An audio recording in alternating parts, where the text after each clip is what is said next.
Y'all, today is May 8th, 2020. It is the 26th birthday of Ahmaud Arbery, and he should be here today. But what happened was, as we all know, on February 23rd, 3 days before the anniversary of Trayvon Martin's death, he was killed by two knuckleheads who were professing to enforce some law. They said he was suspected of burglaries and they were making a citizen's arrest. And sadly, the only reason why they have been arrested 2 months later for shooting and killing him is because a video came out. Now, we can go through all the particulars. I am concerned about how this case is going to go. As we've seen before, it doesn't always go well. George Zimmerman comes to mind as I brought up Trayvon Martin, and there's a lot of parallels to that. So it's just basically a case of waiting and seeing what happens. But I'm in the process right now of going through some old audio cassette tapes, and I came across one. I'm digitizing them so I can have them forever. But I came across one today, actually, this day, where sometime, I think in like April or May of '94, I called a radio show on 77 WABC, the late Lynn Samuels. I called her, and I talked to her about my arrest from a few weeks before. And that arrest was April 9th, 1994. To give you an idea of the timeline, the day before, Kurt Cobain killed himself. Trayvon Martin wasn't even born yet. Neither was Mike Brown. Sandra Bland was 7. And Ahmaud was just a month away from being born. And I wanted to share this audio to give you an idea of, I don't know, how long we have all been dealing with this kind of thing. And I'm saying how all of us, because we all have been. We have all had to deal with this kind of approach to our mere existence.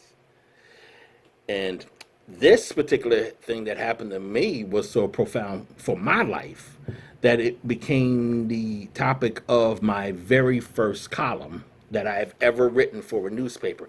It appeared in the Courier News maybe like a week or two later. The Courier News is our local newspaper, one of our local newspapers at the time. So I'm going to play that audio, and I say some pretty curious things. Bear in mind that I was at this time still kind of like in a gray area when it came to my political ideals. I wasn't no right winger, but I definitely wasn't a centrist. But I was a liberal. I was not leftist yet. Working on it, but I wasn't there yet. So when you hear me talking about how I used to be a cop and all that, that comes from those days. So, but in any case, here's the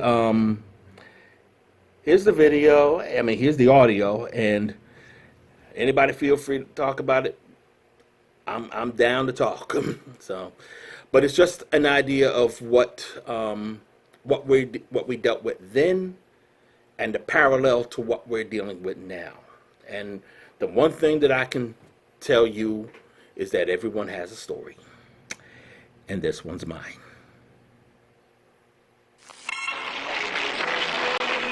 Okay. Yeah, you're on WABC with Link. How you doing, man? Okay, how are you? I'm doing pretty good considering the fact that I haven't had too many aces on this program like I normally do, but I think I'm going to stir them up now. Okay. I haven't spoken to you in a while, and in the course of in the past couple of months, I've had a few problems. One of them, about a couple of weeks ago, I got arrested. I was in Middletown, New Jersey, and I was waiting for a friend outside of her house.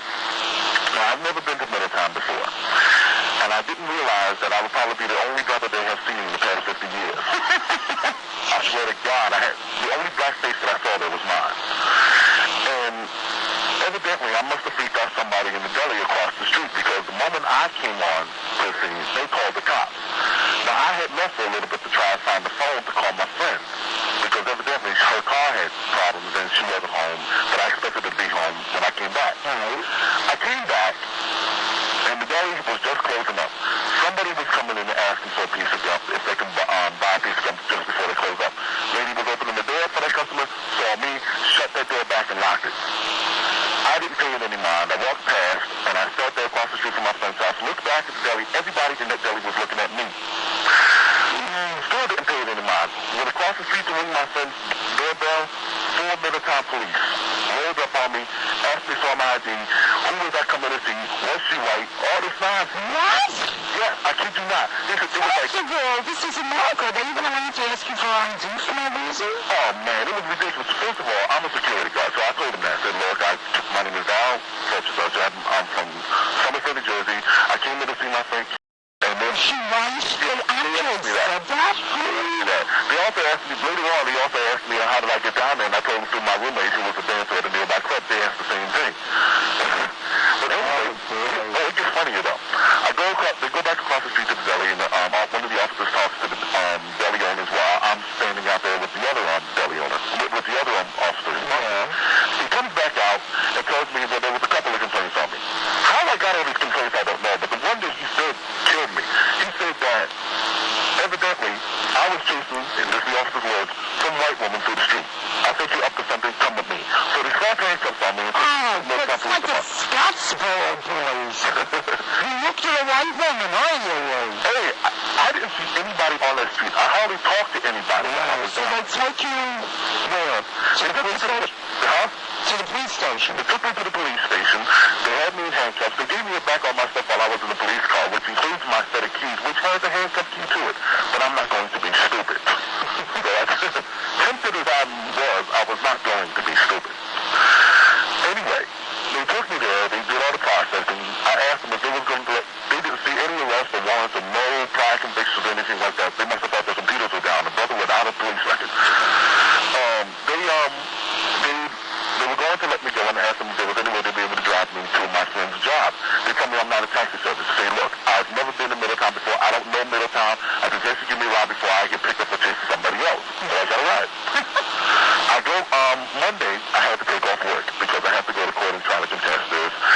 I pleaded not guilty, and along with a couple other people that were arrested on other things, they told us to go see the prosecutor.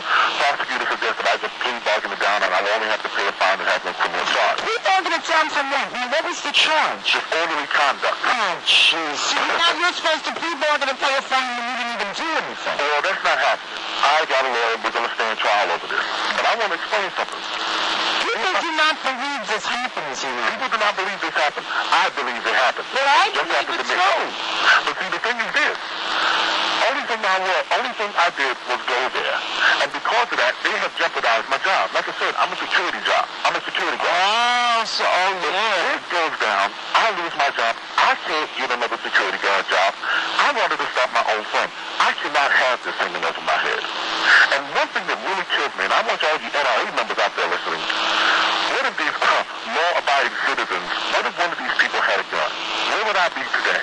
well, even the cops, I mean, they're lucky you didn't get shot or beaten up, you know. I mean, one thing police do is see, you stay cool, but what happens sometimes is like, if you want to try to run away or get nasty or something, then they get you for resisting arrest. See, I know I have a lot of friends that would have done that. Thank God they weren't with me that day. But it's like, being an ex-cop myself, I knew that I better just keep my cool and just, hell, I even joke with the cops every now and then. But it was... But you see, they ask, I mean, you're also required as a black male to behave. I mean, anybody would be angry and upset. And yet you have to, like, just stay calm. When nobody would be calm. You have to stay calm regardless, because you know you're in a bad position when the cops roll up on Yeah, you. but I mean, that's like not right. You know, you have to behave, like some saint.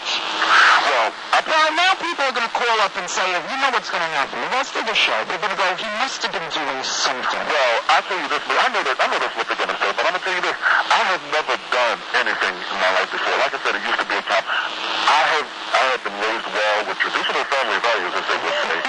And, I mean, I have more things to But say. why aren't you a cop? Huh? Why aren't you a cop? Because when I was in the Air Force, and I just really don't want to be cop. I have other things. I was the guy that called you up about a couple of weeks ago about a television show, a music television show that I do. Yes, right. Okay, I have to move on now, okay? All right, then no problem. I just had to tell you. Okay, well, keep listening because they're already calling. Okay? All right, well, I'll be letting you know more about this as it goes on. Oh, yeah, let me know what happens. Okay, thank you. Bye. You see, people don't believe that this happens to people. Yeah. But it does. Yes, Frank. I don't believe it's happening, guy. And by the way, you know, you